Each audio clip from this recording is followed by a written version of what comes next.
hoy se inicia y que se enmarca dentro de la celebración del bicentenario de la Real Sociedad Económica, la económica, que es como se le conoce normalmente en Badajoz, ¿no?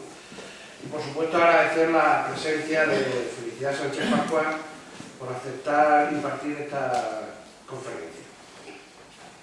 La Real Sociedad Económica Amigos del País de Badajoz, desde su creación hace ya 200 años, ha propuesto y llevado a cabo diferentes iniciativas que tuvieron una enorme repercusión en la ciudad de Badajoz y por extensión en toda esta ciudad.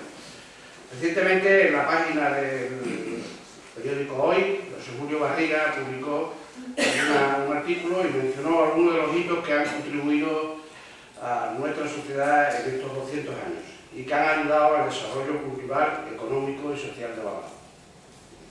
La económica, fiel siempre a este ánimo de proponer cosas beneficiosas, ahora mismo estamos enmarcados en la idea del Museo de la Ciencia y de la Tecnología, que esperemos que pueda ser también pronto una realidad. El análisis de todas las propuestas que se han hecho pone de manifiesto una preocupación constante de la económica por la cultura y la enseñanza, pero también por los problemas de la sociedad. De ahí las 3 conferencias que se han propuesto para este ciclo y que abarcan diferentes aspectos. Sabéis que hoy tenemos la conferencia de Felicidad Sánchez Pascua, Fundación Enseñera de la Real Sociedad Económica Amigos del País, que es el Conservatorio de las Artes, Normal del Maestro y Instituto de Enseñanza, de Segunda Enseñanza. Mañana viene la conferencia de Francisco Pedraja Chaparro, que es catedrático de Economía Aplicada y decano de la Facultad de Ciencias Económicas, y hablará sobre el aspecto de economía y educación. El título de la conferencia es Enseñando Fomenta, que es el eslogan de la sociedad, una visión desde la educación, desde la economía. Y el miércoles habrá una conferencia de don Zacarías Calzado Almodóvar, que es un pintor, profesor titular de expresión plástica y decano de la Facultad de Educación de la UEX, que hablará sobre Francisco Pedraja Muñoz, la cultura en Badajoz en la segunda mitad del siglo XX. Son 3 conferencias sobre 3 aspectos concretos en los que la económica ha tenido cierto papel en estos años.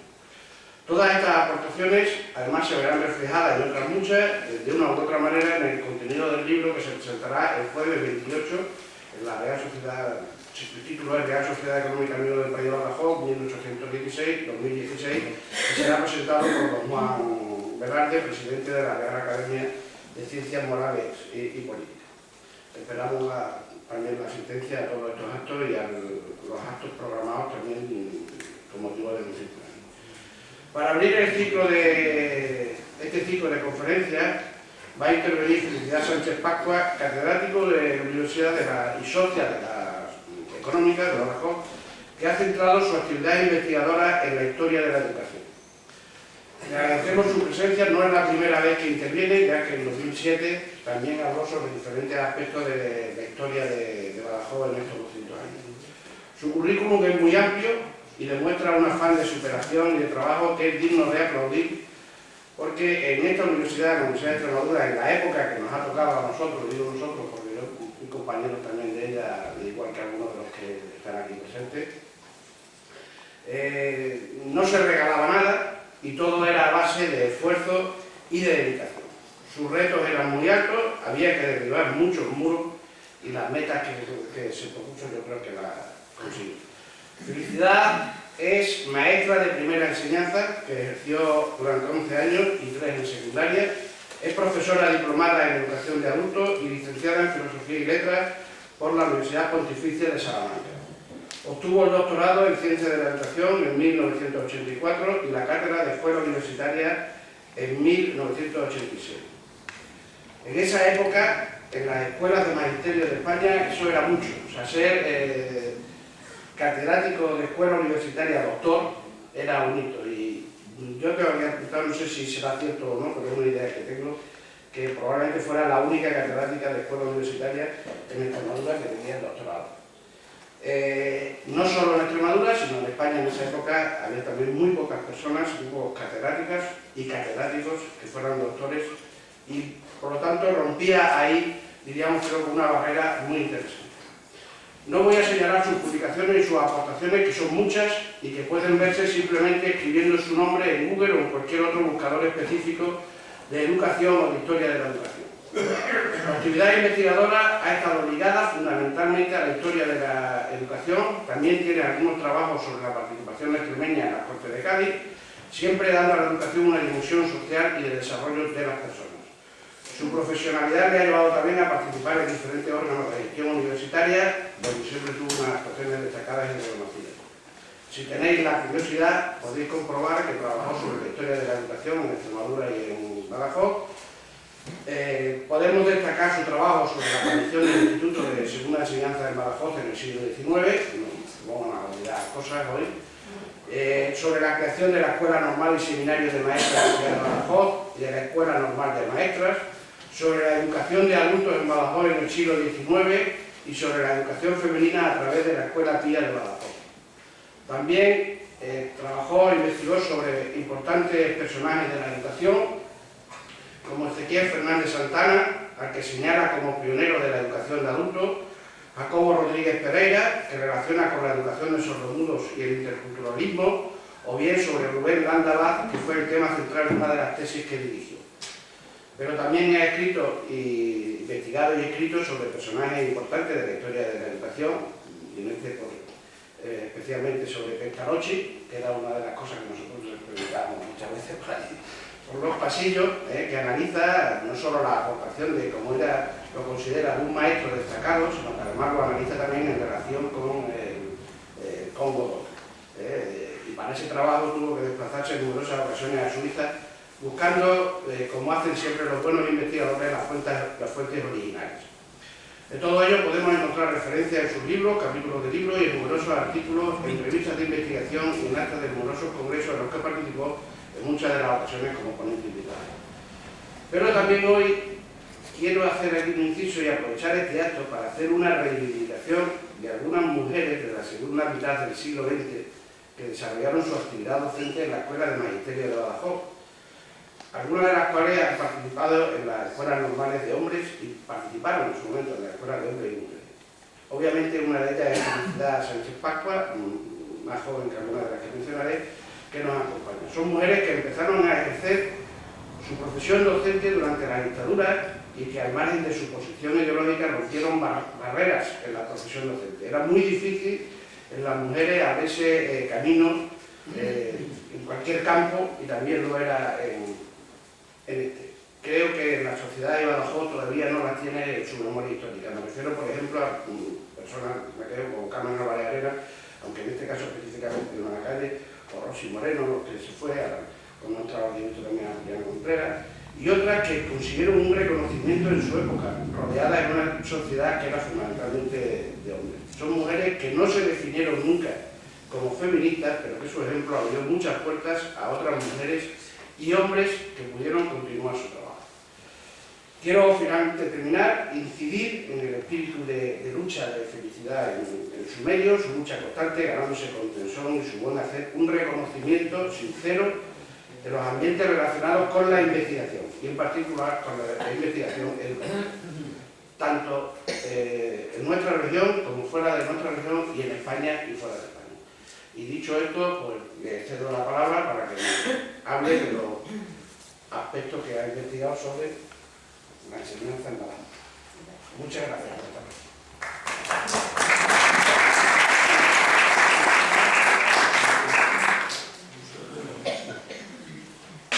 Buenas tardes y gracias a todos por haber venido a acompañarnos.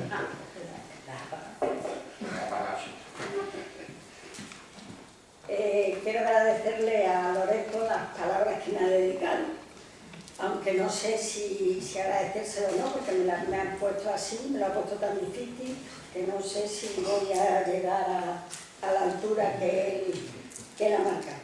Pero bueno, vamos a hacer lo que podamos.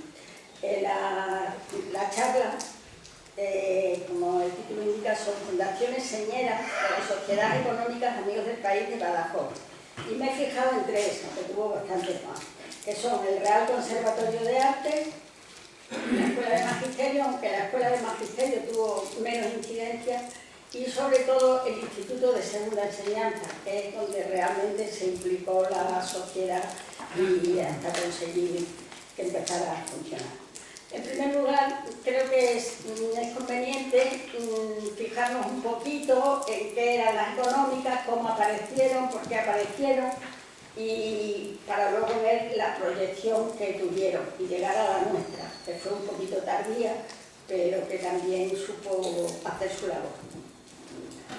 La primera sociedad económica fue una reunión de ilustrados, estamos en el siglo XVIII, el siglo ilustrado, donde se dice que la educación da felicidad y prosperidad a los pueblos, y entonces hay que hacerla extensiva, por lo tanto, a todos, porque todos somos iguales. Había triunfado la Revolución Francesa con los principios de igualdad, de libertad y fraternidad, y entonces todos los hombres tenían derecho a alcanzar esa felicidad que daba la ilustración, la educación y la prosperidad económica que también conlleva.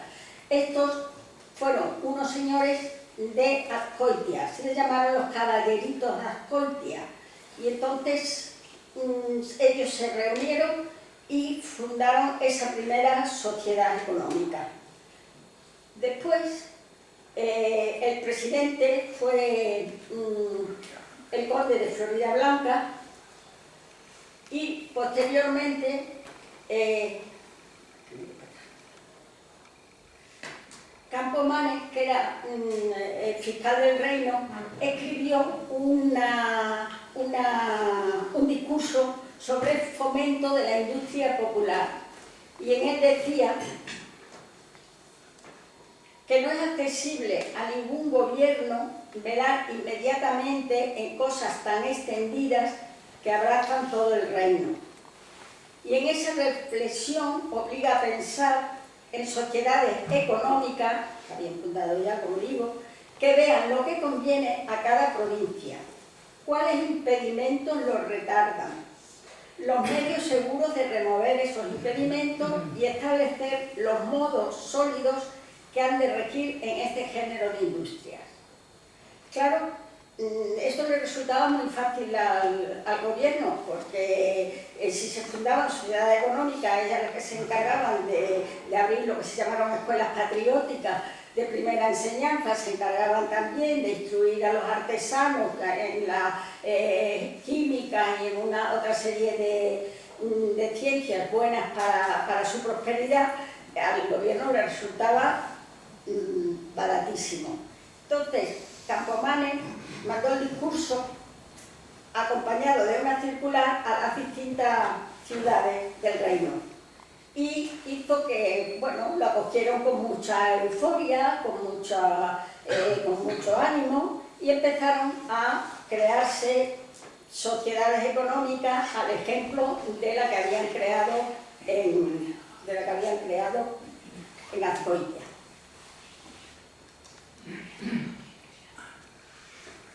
La de Azcoitia se creó en 1765 y la de Madrid se creó 10 años después, en 1775.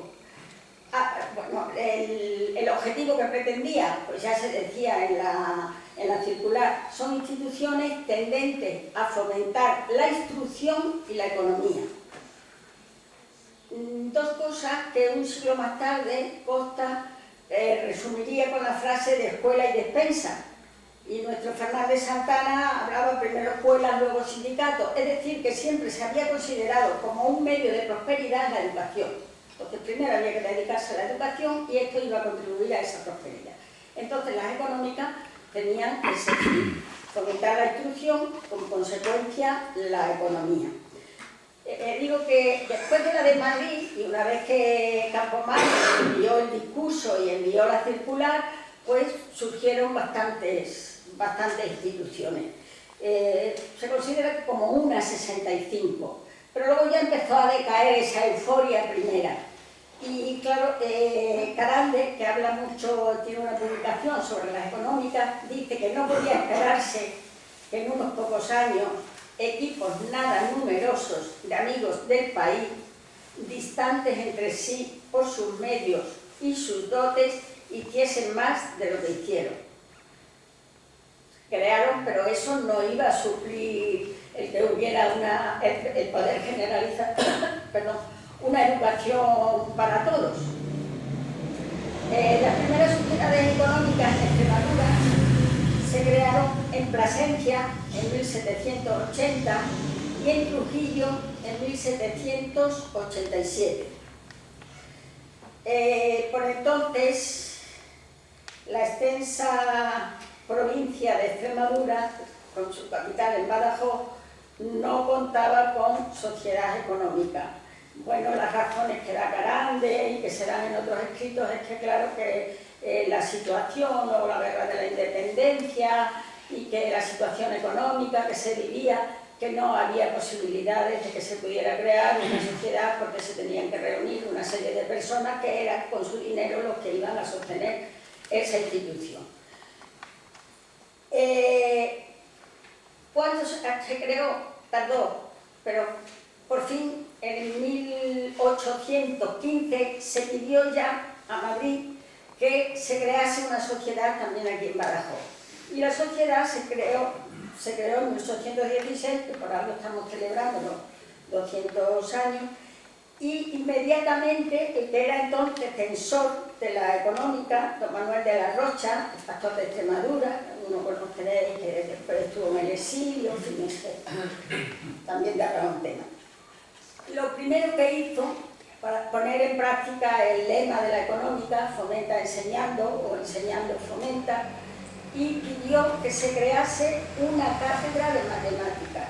Y efectivamente se creó en el 1816 cátedra de matemáticas sostenida por la Real Sociedad Económica para aquellas personas que quisieran extender sus conocimientos en este ramo del saber.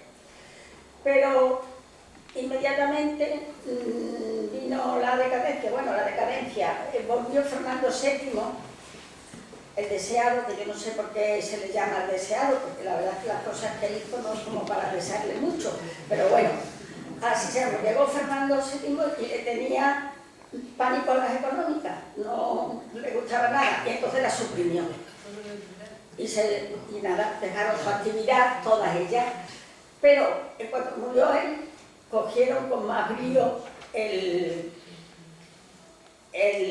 tema de seguir propagando las luces a todos los ciudadanos para llegar a esa prosperidad que se pretendía que se tenía que llegar. En esa época, don Juan María Caldera Maestre, que era maestra escuela de la Santa Iglesia Catedral, en 1833, ya empezó él a preocuparse porque se abrieran cátedras, aprovechándose de una orden que había surgido. Y entonces va a ser la primera...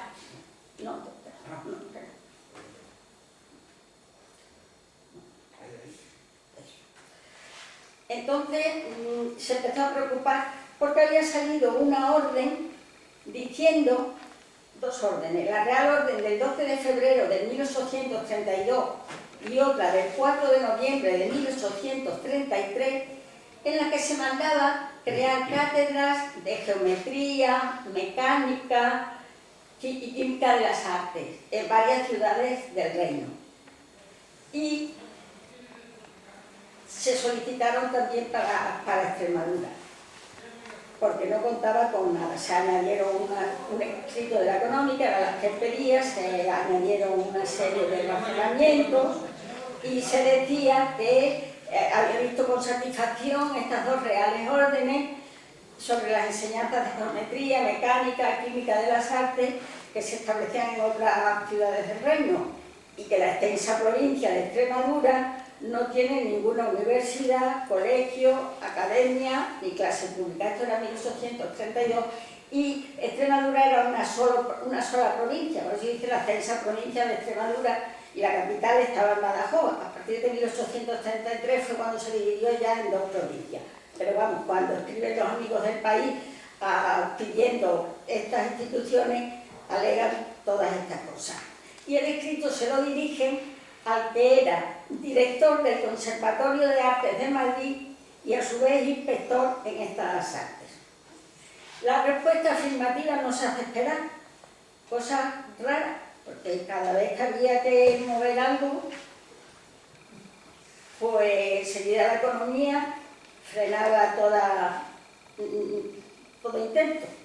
La petición se hizo en febrero de 1834 y en abril de 1834, o sea, a los pocos meses, ya se contesta desde Madrid diciendo que se conceda. ¿Pero por qué? No es que tuvieran tanto interés en Extremadura, lo que pasaba es que se había dado una circunstancia, y es que habían mandado crear estas cátedras que estaban creando en distintas ciudades en Zaragoza. Entonces, Zaragoza dice que ella ya dispone de ellas hace mucho tiempo y le habían asignado profesores y todo. Al llegar la petición de Badajoz, la reina ve pues una ocasión propicia para dar gusto a los dos. Y entonces, inmediatamente, por eso digo que a los 2 meses ya está la respuesta y entonces no había correo electrónico, conciliando los intereses de ambas corporaciones, dice la reina, en sus respectivas provincias, ha servido resolver, primero, que se establezcan dichas enseñanzas en Badajoz. Segundo, que los profesores nombrados para Zaragoza pasen a Badajoz. Y tercero, que se comuniquen las órdenes correspondientes para que los sueldos de dichos profesores y la asignación de gasto que se hizo para Zaragoza se suspendan y se entreguen a la Sociedad Económica de Badajoz. O sea que fue casi así como si diríamos un poco rocambolesco el que tan pronto se atendiera a la petición de Badajoz, es porque ya estaba todo adjudicado a Zaragoza y había que, sus profesores había que colocarlos y el dinero ese ya estaba presupuestado. De modo que vinieron los profesores, se crearon las 2 cátedras, se crearon 2, una de geometría, mecánica y de alineación de las artes y otra de química de las artes. Y llegaron los profesores pues en su tiempo de vida.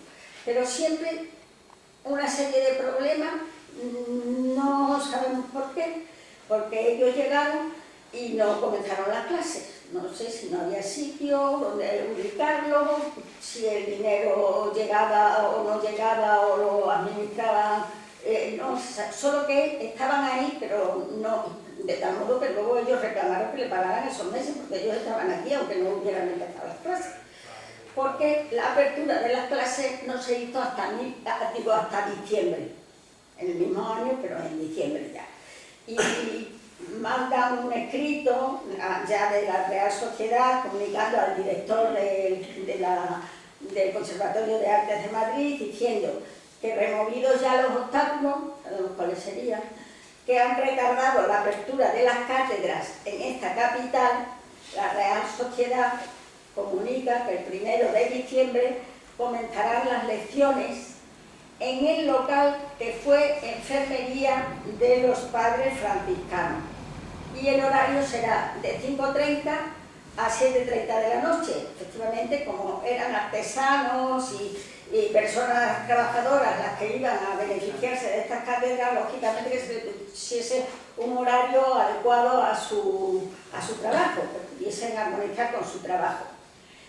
Y bueno, pues empezaron las clases, pero ya digo que hubo problemas con los dos catedráticos que vinieron porque no le pagaban y demás, y al final del curso ellos pidieron traslado y se fueron el traslado, se lo concedieron y dejaron Badajoz. Entonces, ¿qué hicieron? La economía. Refundieron las 2 cátedras en una. Y se encargó de esa cátedra, con otro nombre que le dieron, pero vamos, parecido. Y se encargó de esa cátedra don Mariano, o Máximo, en unos documentos viene Máximo y en otros Mariano, Perea. Y este siguió, pues, desde que se fueron, si se abrió en el 34, seguía en el 35, y empezó su enseñanza, este profesor. Y estuvo bastantes años, hasta 1841-42, Y parece ser que había una conformidad tanto en alumnos como en la manera de impartir las enseñanzas, etcétera, etcétera. O sea, que asistía la gente, que le interesaba y que él tenía prestigio como profesor. Pero a pesar de todo su buen hacer, vamos, están ahí su expediente y con alusiones a él. Pero se cerró. No sabemos por qué. La Económica insistió en que no se cerraran esas cátedras, que era lo único que había, esa cátedra, os he dicho, que era la única que había, pero no consiguió nada. Y entonces pensó que tenía que ir por otro camino. Y empezaron con la Escuela de Magisterio y el Instituto de Segunda Enseñanza. Digo que la Escuela de Magisterio tuvo menos, se implicó menos, porque no fue necesario, estaban en las leyes ya. Y sin embargo, el Instituto de Segunda Enseñanza, como veremos, sí que fue una piedra fundamental para que el instituto saliera adelante. Bueno, el lugar de ubicación, como hemos dicho, de estas cátedras fue en la enfermería de los padres franciscanos. Yo he puesto ahí la iglesia de San Juan Bautista. ¿Por qué? Porque el convento de los franciscanos ocupaba una gran extensión alrededor de esta iglesia, que luego pasó a ser cuartel, el convento, pero quedó la iglesia. La iglesia, una vez reconstruida después de una serie de avatares, pues continúa en pie. Lo único que continúa en pie del antiguo convento de los franciscanos. Por ahí estaría la enfermería. Pienso que por eso la he puesto para ubicarnos un poco. He dicho que empezaron con la escuela de maestros. Quisieron ya que hubiera otra institución para formar a los maestros. Pero esto quiero primero dejar claro que hubo tres etapas en la formación de maestros. Una primera etapa en que los maestros no se formaban en ningún centro específico, sino que aprendían con un maestro que estuviera cualificado. Por eso se le llaman normales también, porque servían de norma. Entonces no era una institución específica, sino que aquellas escuelas que servían de norma por su buen hacer, de los maestros acreditados, pues entonces iban allí los maestros que quisieran dedicarse a la profesión para aprender los métodos y la forma de hacer. Pero estos maestros, no obstante, aunque... Bueno, es que no está esta otra.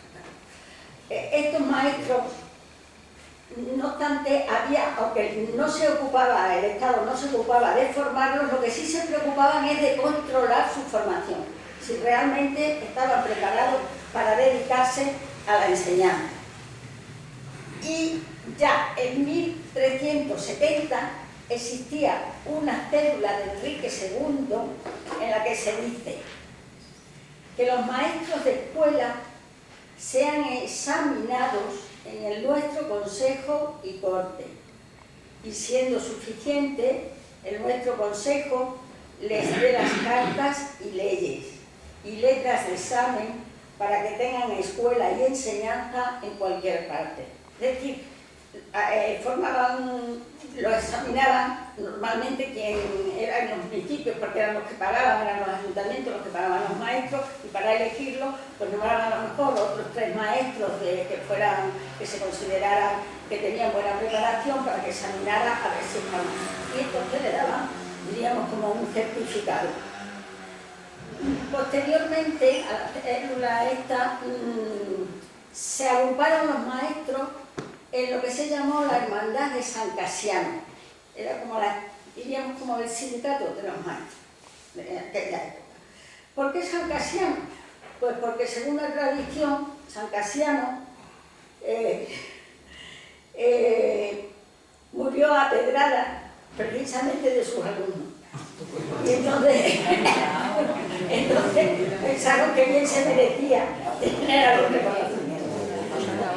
Se hicieron entonces, la hermandad de San Casiano pues, tuvo varias ciudades, se agruparon los maestros en la hermandad de San Casiano y empezaron a hacer una serie de ordenanzas. En esas ordenanzas pues ya se decía lo que había que exigirle a los maestros, los derechos que tenían, los defendían. Aquí yo he puesto unas cuantas, las ordenanzas de 1668, 1695, 1705 y luego hay otras. Y en ellas se dicen los privilegios también que debían tener los maestros ya examinados, pero que, repito, la formación se la tenían que buscar, ellos y luego ya los examinaban. Y los privilegios que les otorgan ya es todas las exenciones, preeminencias y prerrogativas que personalmente logran y participan, según leyes de estos virreinos, los que ejercen las artes liberales de la carrera literaria, así en quintas, levas y sorteos, como en las demás cargas concejiles y oficios públicos de que se eximen los que profesan facultad mayor y que no estén derogadas por pragmáticas. Los maestros aprobados y con título de mi consejo no pueden ser presos en sus personas por causa alguna civil, sino solo en la criminal. Esta es una de las células ya del 13 de julio de 1748. Un segundo paso, podríamos decir, que ya cuando empiezan a preocuparse de que haya instituciones para realmente formar a los maestros.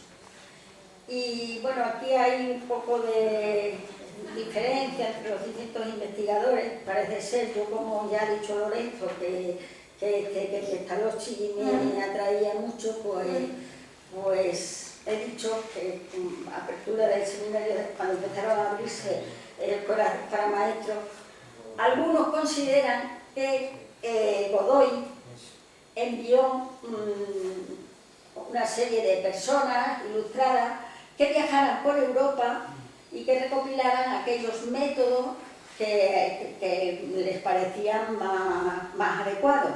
Y cuando vinieron, coincidieron en que el método que utilizaba Pestalozzi en Suiza era el mejor método. Entonces se creó en Madrid el Real Instituto Militar Pestalozziano. A la derecha está, no a la izquierda, en el frontispicio pusieron ese escudo, y bueno, luego el otro es un cuadro de Pestalozzi con el libro en la mano, pues no sé, creo que no se verá, pero vamos, el libro tiene en una cara Pestalozzi y en el otro habla de la enseñanza. Para algunos dicen que esta es la primera escuela normal,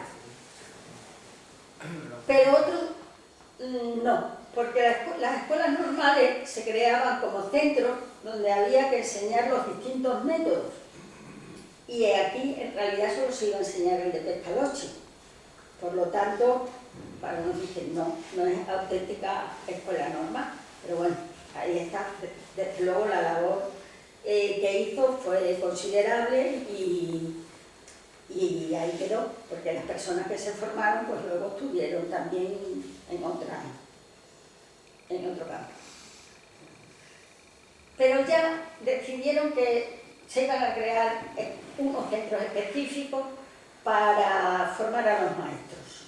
Y estos centros, aunque yo he puesto seminario de maestros, y he puesto seminario de maestros, porque los alumnos que iban a estudiar para maestros, ya cuando se iban a formar, no solo examinar, sino formar, estos alumnos tenían que convivir y había como en un centro tenían que convivir los que estaban preparándose para maestros y se les llamaba seminario de maestros.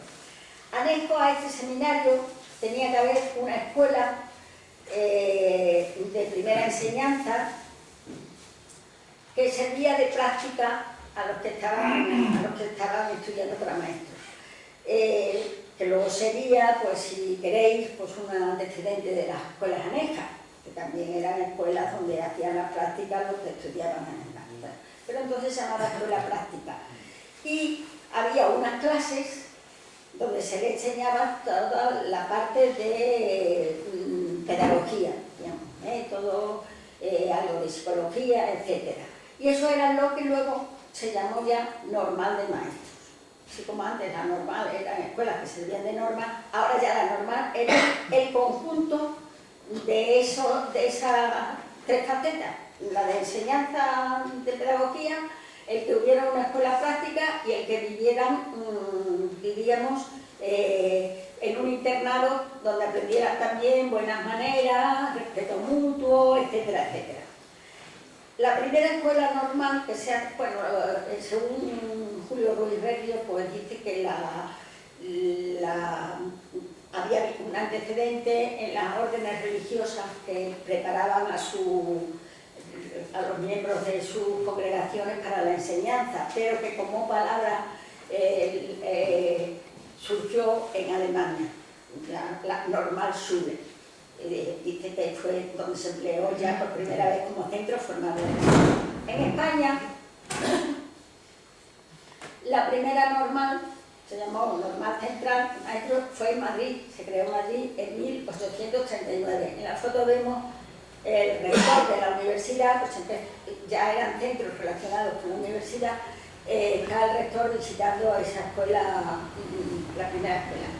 Y el primer director fue Pablo Montesino, que también es un pedagogo insigne, que escribió bastante sobre escuelas de párvulos, también trajo métodos de Inglaterra donde estuvo, bueno, una persona relevante. Y cuando se creó esa escuela central, se preceptuaba también que las distintas provincias tenían que mandar subvencionados por la Diputación alumnos que se formaran allí y luego al venir a la provincia formarán allí su normal. Porque la ley de instrucción primaria que había ya decía desde el 38, en 1838, ya decía en el artículo 12, en el 11 y en el 12, que habría en cada provincia una escuela normal, con ella o unida con alguna otra provincia para preparar a los maestros. Y que habría en Madrid, en el artículo 12, en Madrid una escuela central donde se prepararan esos maestros que iban luego a abrir las escuelas en provincia. Badajoz cumplió con su obligación y envió 2 alumnos, don Francisco Rodríguez del Castillo y don Joaquín López Patiño. Pero no, es que no teníamos como mucha suerte con las cosas estas, porque cuando volvieron los alumnos, en lugar de ser una alegría y de abrir la escuela normal y tal, todos fueron problemas. Se originaron una serie de problemas cuando volvieron los alumnos, porque no había dinero, siempre el gobernador civil en aquella época, no sé económicamente cómo administraba o qué hacía, porque nunca tenía dinero. Se llamaba don Tiburcio de Zaragoza, que es el nombre de la compañía. Y entonces, cuando volvieron los alumnos, pues a ver qué hacen. Le tienen que dar empleo, pero como no quiere abrir la escuela, porque tienen que poner más presupuesto, no se le ocurre mejor cosa que decir que una de las 2 escuelas pías que había en la ciudad, porque según el número de habitantes ya estaba legislado que el número de escuelas que tenía que haber. ¿Por qué se llaman pías? Porque eran las escuelas de pobres, las escuelas que tenía que pagar el ayuntamiento para que aquellos niños cuyos padres no pudieran sufragarle los gastos de educación pudieran tener una educación. Y se le llamaban pías porque la primera persona que empezó a abrir escuelas para pobres en Roma fue San José de Calasanz, que por eso es hoy día el patrono del magisterio. Y le llamó pías, escuelas pías. Escuelas pías porque decía que unían piedad y letras. Bueno, pues todas las escuelas luego que se fueron abriendo, obligados los ayuntamientos por la legislación que había, que fueran para pobres y las tuvieran que pagar ellos, pues se las llamaban escuelas pías también. Y había dos en Badajoz, y entonces don Tiburcio dice que Rodríguez del Castillo es el primero que tiene que ir a una escuela pía. El alcalde dice que no, que ya habían ellos examinado a sus maestros de las escuelas pías, le habían concedido la licencia para que enseñaran, estaban conformes con ellos y que porque que eso era del ayuntamiento y que no había. Pero se conoce que don Tiburcio tenía más fuerza que el alcalde y al final pues no tuvo más remedio que quitar a un maestro de una de las dos escuelas pías y que fuera Rodríguez del Castillo. El método que debió utilizar Rodríguez del Castillo no debía ser demasiado pedagógico, debía ser de la letra con sangre entra, pero se debió pasar muchísimo, porque hay una serie de documentos bien abultados que dice procesamiento, que se titula procesamiento, y es todo lo que hicieron, porque es que resulta del método un alumno murió de los golpes que recibió. O sea que y nos ha dado cuenta. Y entonces, claro, le hicieron un proceso, intentaron, lo castigaron, no mucho, como veremos después, y pues eso fue el resultado. De tal modo que cuando el segundo alumno, pobrecillo, viene y lo quiere colocar en otra escuela pía, el ayuntamiento dice que de ninguna de las maneras, porque los padres no van a llevar a su hijo a un sitio donde haya otro alumno de la escuela de Madrid, porque dice, la condenación que sufrió el referido Castillo, no obstante la protección que se le dispensó y la indulgencia con que fue preciso condenar un hecho imprevisto e involuntario a la par que grave y desastroso, pone a vuestra señoría de manifiesto y evidencia demasiado a la consideración de los hombres pensadores la incapacidad relativa del método, o del proyecto, o de ambas cosas a la vez. Y no se objete que fue único aquel atentado. Entonces se hicieron públicos otros muchos de la misma índole, aunque no de tanta gravedad ni de tan escandaloso abuso. Pero, claro, con esta pero así todo, al final, Tiburcio dice que la segunda escuela pía es para el otro alumno, que él no abre que no se abre la normal. No obstante, la legislación está ya urgiéndole y no sirve decir que si abro yo, que si paga uno, que si paga el otro. Lo que se trataba era de si era el ayuntamiento el que sostenía el nuevo centro o si era la Diputación, y por ley le correspondía a la Diputación porque era un centro provincial, pero no estaban por ello. No obstante, digo, surgió una circular ya en que se urgía abrir escuelas normales en todas las provincias. Y ya no tuvo más remedio el jefe político que abrir una sociedad. Entonces le manda a los amigos del país y al ayuntamiento un escrito diciendo: la apertura de la escuela normal de la provincia ha de verificarse el día 18 del presente mes de febrero de 1844, a fin de que este suceso de tan grata memoria para los habitantes de ella tenga el brillo y esplendor debido. Espero que vuestra señoría, con los demás individuos que gusten, se sirvan concurrir a las 11 de la mañana al convento que fue de Santa Catalina, en cuyo edificio se halla establecida. Por lo tanto, va a compartir local con la económica. Bueno, yo aquí, la política del ayuntamiento y la Real Sociedad, pues ya comparte la ubicación con el nuevo centro. De parte de sus locales. He puesto el antiguo convento de Santa Catalina porque puede haber duda, es decir, en el convento que fue de Santa Catalina, pero no queda la menor duda. Ahora se está en el periódico, están viendo 2 o 3 días que se va a rehabilitar, lo he visto, no.